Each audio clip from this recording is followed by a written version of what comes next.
අනුරාධපුර බන්ධනාගාරයේ සිටි රැඳවුවෙක වෙසක් උත්සවයේ නිමිත්තෙන් ජනාධිපති සමාව යටතේ නිදහස් කිරීම සම්බන්ධයෙන් ජනාධිපති මාධ්‍ය අංශයෙන් විශේෂ නිවේදනයක් නිකුත් කර තිබේ.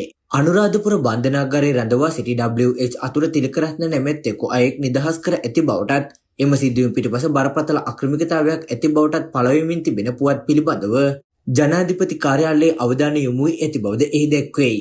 ආණ්ඩුක්‍රම ව්‍යවස්ථාවේ 34 පළවන වගන්තියට අනුව සිරකරුවන්ට පොදු සමාවක් ලබා දීමට ජනාධිපතිරට බලය හිමි වී තිබේ. ඒ අනුව බන්ධනාගාර අධිකාරිවරුන් විසින් තෝරා ගන්නා සිරකරුවන්ගේ නාම ලේඛනයක් අධිකරණ අමාත්‍යාංශ වෙත යොමු කරනු ලබයි. එම ලේඛනය අධිකරණ අමාත්‍යාංශය මගින් පරීක්ෂා කළ බලා ජනාධිපති ලේකම් කාර්යාලය වෙත යොමු කරන ලබන අතර ඒ අනුව ජනාධිපතිරාගේ අනුමැතිය මත එම සිරකරුවන්ට පොදු සමාව හිමි වෙයි.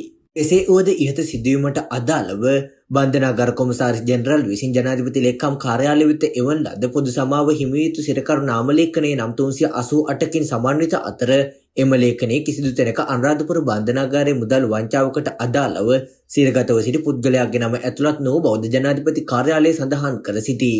එනම් සමාව දීම සඳහා ජනාධිපතිවරයා විසින් අනුමැතිය දෙන ලද නම් 388 එම පුද්ගලයා කිසිසේත් ඇතුළත්ව නැති බවද වැඩිදුරටත් සඳහන්ව තිබේ.